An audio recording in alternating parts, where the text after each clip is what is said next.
Good morning. It's What's Up Wednesday. It's about 8:30 and 70 degrees outside, and I have Chief Master Sergeant Judge in the studio. What's up, Chief? Not much. How are you doing? I'm doing great. I'm happier now that you're in the studio. Oh, really? Hey, what happened to the What's Up Wednesdays? Oh, I didn't load it. Oh, My no, bad. no. That's my favorite part. I know. That's I everybody's should've done favorite it. part because they certainly don't want to hear me talk.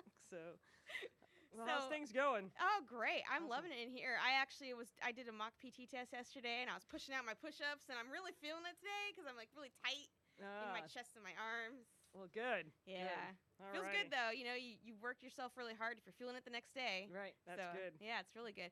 All right, so I think we were going to talk briefly about Turkey and Syria and U.S. relations, Okay. about what's going on with that. I'm just curious, does the relationship between Turkey and Syria have any effect on us, on U.S. airmen at Incirlik? Okay. The way I want to answer this is more about how it affects airmen here. Okay. Okay. Colonel Craig works very closely with his counterpart, General Gubash, at the 10th Tanker. Our physical security is at the base here is very good, and General Gubash is just as concerned about the safety because he has troops here as well. Colonel Craig is very confident in their abilities to protect us. So in that way, the effect on the airmen here is that you can feel secure on the base.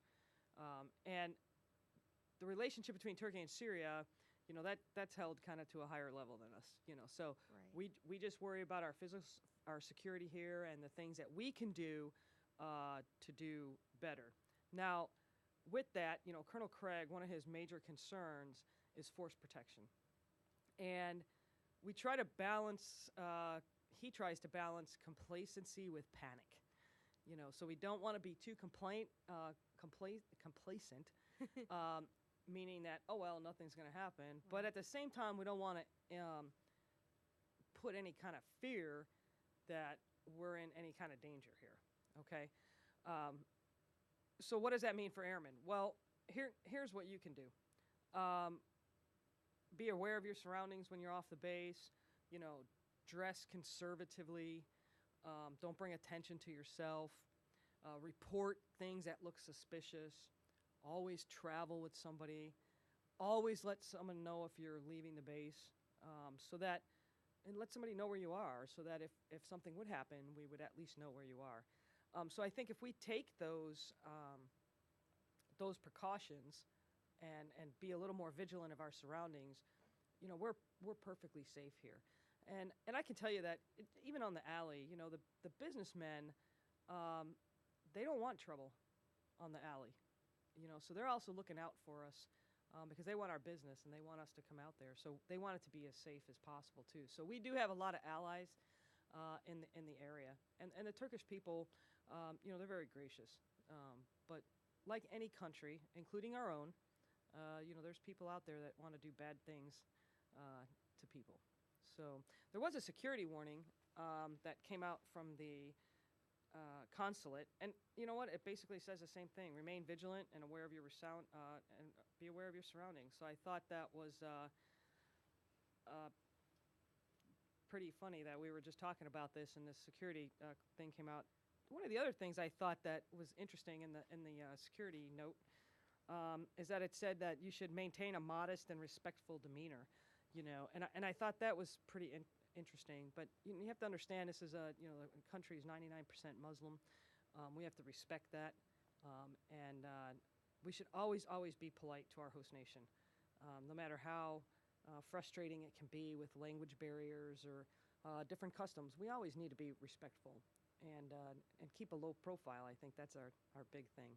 Yeah, low profiles. Yes. They're good. So I'm curious. My family keeps asking me, like, what's going on over there? Is it dangerous, or are you okay? What should I tell them? And here's what I would tell them. When they hear reports of, things between Turkey and Syria, and, we had the recent bombings, and then, the mortar attacks back and forth, and then you hear the plane got shot down, and lots of rhetoric about that. All news media has an agenda, and it's sometimes difficult to to distinguish between fact and fiction. Here's what I would tell your family: you are safe in this part of the country.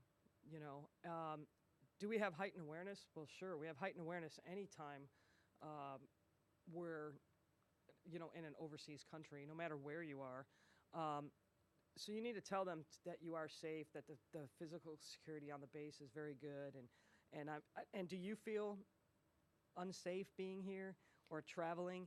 You need to make sure that you explain to them that Turkey and Syria have very strained relations right now, but it really is not affecting the airmen here at Incirlik. Okay, great.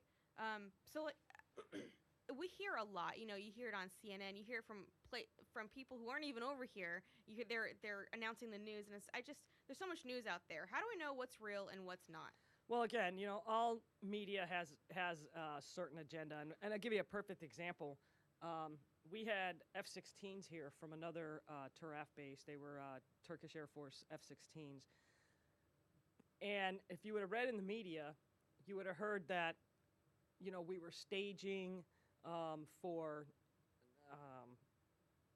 you know, strikes in Syria and all sorts of things. If you would have read the media, that's what you would have heard. You would have seen. The problem is that, excuse me. The problem is that the F-16s were scheduled to come here for months prior, and it was because their runway was under repair at their Turkish Air Force base. So they brought the planes here to stage them out of here while their runway was being repaired, and then they left. So, you know, people see things and they make assumptions without knowing that for months this had been in planning to bring those F-16s here to stage while their runway was being prepared. I'm glad you brought that up, because it's not just seeing things, they hear things. Like just not even a month ago, I had Master Sergeant Mitchell in here, and we were talking about NEO, just to tell people about what NEO is, non-combatant evacuation operations, and that we have a class to help you, you know, fill out the paperwork for all of that. And all of a sudden I had people ask me, oh my God, are we evacuating? And I'm like, no, we were just talking about it. It's just, and that kind of actually brings me into the next thing I wanted to ask you is, how does NEO, non-combatant evacuation operations, fit into all this? Well, you know, we would evacuate for a lot of different reasons. You know, we always think, oh, Syria, or if we were going to surge or whatever, our role would be here at Incirlik. But we would also evacuate for natural disasters, such as there was an earthquake here several years ago.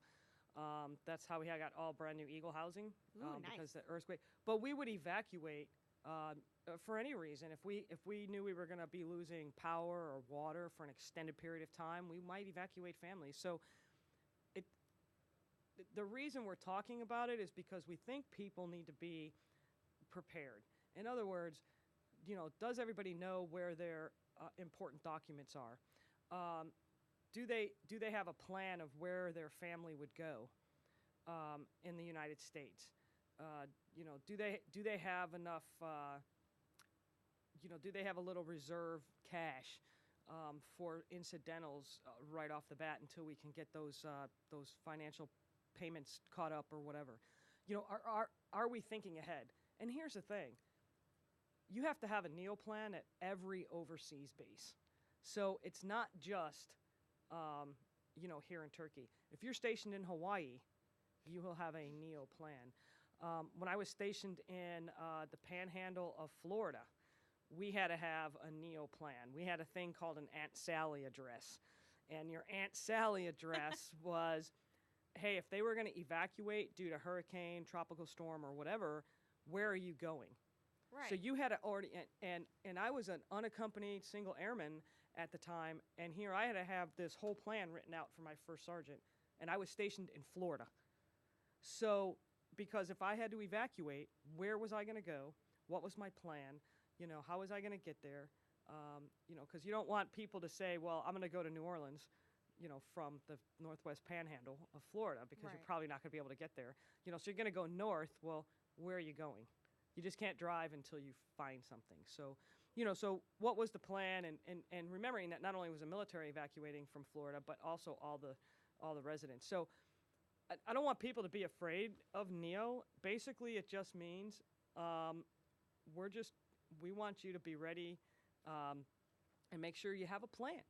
And make sure that your NEO folders are up to date with your first sergeants, and it's not anything you would do anywhere else, any other overseas location. And so that's really what it is. We don't want people to be scared of it at all. No, we're not planning anything. We're probably going to be doing a little exercise here, just practice our FSS and some of our other, all the agencies that are involved in that evacuation, but they are required to do that, do a practice or do an exercise. But sometimes there's just not good timing to do it. Again, we're trying to balance that complacency and panic. We're trying to be somewhere in the middle.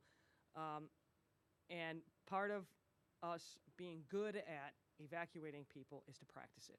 Right. So this would not be something that we would probably do in a minute. You know, it'd probably be a several-day process. So, but again, just have a plan. You know, this is not an unusual thing. You have to have this at every overseas base and at some bases, like I said, and especially in the southern United States, southeastern United States, you know, for hurricane evacuations especially.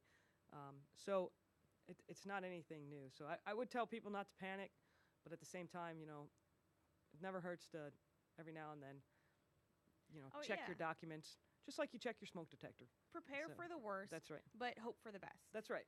And so it doesn't mean that we're going to do nothing's happening. It's just, you know, want us to always be prepared. That's right. That's all right. Great. So, those were all the questions that I could think of that I actually had for you. Okay.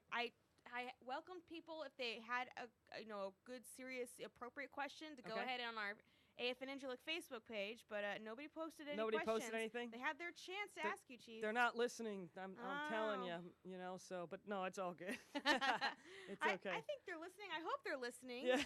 Yeah. And so, it's all good. You know, hopefully in the next 2 weeks here, maybe we'll get some people asking some questions next time you come in, Chief. Awesome. Thank you so much for pleasure coming seeing in. you this morning, You and too, ma'am. have a great Air Force Day. Thank you, ma'am, and you as well. Okay.